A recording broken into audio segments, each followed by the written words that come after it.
I discovered my wife's infidelity when the police summoned me for an interrogation about her lover. I'm at a loss for what to do next and unsure if sharing this online is wise, but my thoughts are in chaos and I'm desperate for guidance. My wife and I have been married for 12 years and we share a wonderful 11-year-old son. Until last night, I believed our marriage was strong. I treated her with care, we faced no financial struggles, our intimate life was fulfilling, and I always cherished her. Every morning I felt grateful to God for having her in my life. Now I'm completely lost. Yesterday, as I left work, I got a call from the local police asking me to come to the station urgently. Panicked, I asked if my wife or son was hurt, but they reassured me to just come quickly. At the station, they took me to a small room with a table and chairs, verified my name, and began questioning me about a man my wife works with, a guy I hadn't seen or spoken to since her company's Christmas party in December 2019. The officers kept pressing, "When did you find out, and how?" All I could respond with was, "What are you even talking about?" After an hour of this, I stopped answering and repeatedly asked where my wife and son were, and if they were okay. The questioning dragged on for 2 hours, with the officers stepping out for 15 to 20-minute breaks, only to return and repeat the same questions like a scene from a bad cop show. On their final return, one officer showed me a tablet with a video of my wife being intimate with that coworker. I don't clearly recall what followed, just that I kept shouting, "What is this?" I had a severe panic attack right there in the station. A doctor was called, who noted my blood pressure was around 170 over 110 and urged me to go to the hospital. I refused, insisting I needed to locate my wife and son. Once I calmed down slightly, the police revealed that the man in the video was involved with my wife, and apparently other women too. That morning, he was found beaten, sexually assaulted, and burned on a driveway by passersby. He was clinging to life in critical condition with no certainty of survival. His wife had allowed police access to his devices, where they found the video of my wife. They asked where I'd been that morning. I told them I was at the gym, then at work, about 10 minutes away. They let me go, but advised against staying home, as the attack might be linked to his affair with my wife, adding that she wasn't his only lover. I hurried home, collected my son from the neighbors, and we packed essentials, including his school laptop. I took my firearm and we drove to my parents' house, 45 minutes away. I haven't heard from my wife. Her phone goes straight to voicemail. I called the detective who gave me his card and he said she was at the hospital with her lover. Now I'm in bed, my son beside me, my gun nearby while my dad dozes in the living room with a shotgun across his lap. I haven't slept in over 30 hours and I'm overwhelmed. Any advice would help. My mind is a blur. Update 1. I learned from my wife's parents that she admitted herself to a psychiatric facility. To those calling this story fake, I wish it were. Truth can be wilder than fiction. To those noting no news coverage, the sensitive nature of the attack kept details hushed. Local news mentioned it briefly as an assault. To those saying police don't act like this, you're mistaken. They did exactly that. My lawyer informed me that police can say almost anything when you're not under arrest except direct threats. They lied to me, claiming my wife was with her lover in the hospital when she was actually in the psychiatric ward earlier that day while he was in surgery. I don't know why they misled me, but it's true and it's made me distrustful of them. That afternoon, I reached out to a family friend, a partner at my uncle's law firm. He met me at my parents' house to discuss my options. His firm is now handling my divorce and any criminal defense needs. That Sunday, he helped secure an emergency custody order and a restraining order against my wife for me, my son, and my parents. A court date is set for 60 days out. The police served her the papers as she left the psychiatric ward on Monday. Her brother, a close friend, said she reacted poorly. She's staying with her parents now. I haven't spoken to her, nor has she tried to reach me. Whether due to shame, apathy, or the restraining order, I'm unsure, but I'm relieved. My wife isn't who I thought she was, and I'm ashamed I didn't see it earlier.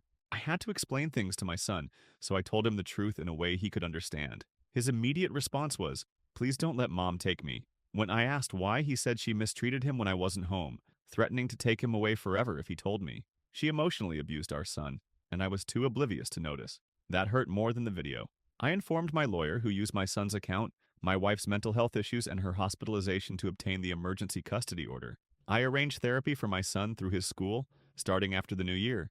I feel like an awful father. My wife's parents called on Tuesday, wanting to visit.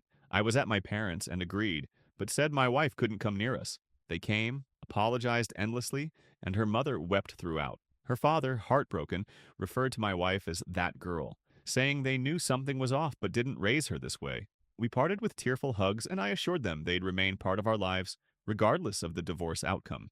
After my son's confession, their visit was the second most painful moment I've endured. My legal team has been stellar. They discovered my wife's lover has an extensive criminal history. His arrest record took 5 minutes to print. He's on parole for serious crimes and has past gang ties. He's alive but critical and may not make it. Private investigator from the firm spoke to a coworker who took my wife to the hospital. She said the affair was common knowledge at work. My lawyers think that's how the police connected me and my wife to the video and photos from last year's office Christmas party. I'm heartbroken and struggling to shake this emotional haze. Is there a way to move forward faster? It feels like I'm watching someone else's life. Update 2. My son is improving significantly. He began therapy in early January and the change is evident. I asked if he's okay with me speaking to his therapist and he agreed, so I've had a few conversations with her. She confirmed that my soon-to-be ex-wife emotionally and verbally abused him when alone, forbidding him from making noise or bothering her. She'd leave him alone for hours, sometimes overnight, when I was away, threatening to take him away forever if he spoke up. The therapist said this left him feeling powerless and overly dependent when he should be developing autonomy and confidence. I got him a phone and taught him key family numbers and addresses.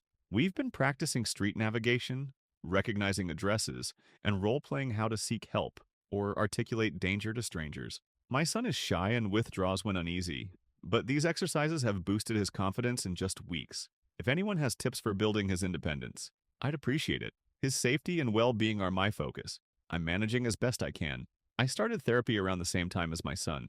Though I see the therapist less often, voicing my emotions about our family's ordeal is helping. I now feel a fiery anger when I think of my soon-to-be ex and the pain she caused us. Oddly, anger is easier to cope with than numbness. My therapist says it's part of grieving, and what matters is how I direct those feelings. Legally, this is the most daunting experience of my life. I was granted temporary full custody and alimony, though I didn't want the latter, my lawyer insisted. The restraining order for me and my son was extended. My wife and her lawyer didn't attend the hearing. The judge asked if we'd allow supervised visits, but my son firmly refused, which is why my lawyer brought him to court. The judge met with him privately, along with a stenographer and a child welfare officer, for about 10 minutes. Afterward, the judge approved the temporary orders and mandated therapy and a psychological evaluation for my son. Luckily, his therapist is court-approved, so we don't need to change. My lawyer says this strengthens our case, as the therapist's report will impact custody. Still, I'm terrified my wife could get some custody after all she's done. I know little about her lover. My lawyers say he's still hospitalized but alive. The police haven't reached out since the initial questioning. I hadn't seen my wife since the police station until last Thursday. She tried calling, but I ignored her and hung up when she used another number. I have no desire to speak with her. Her lawyer requested a preliminary mediation hearing.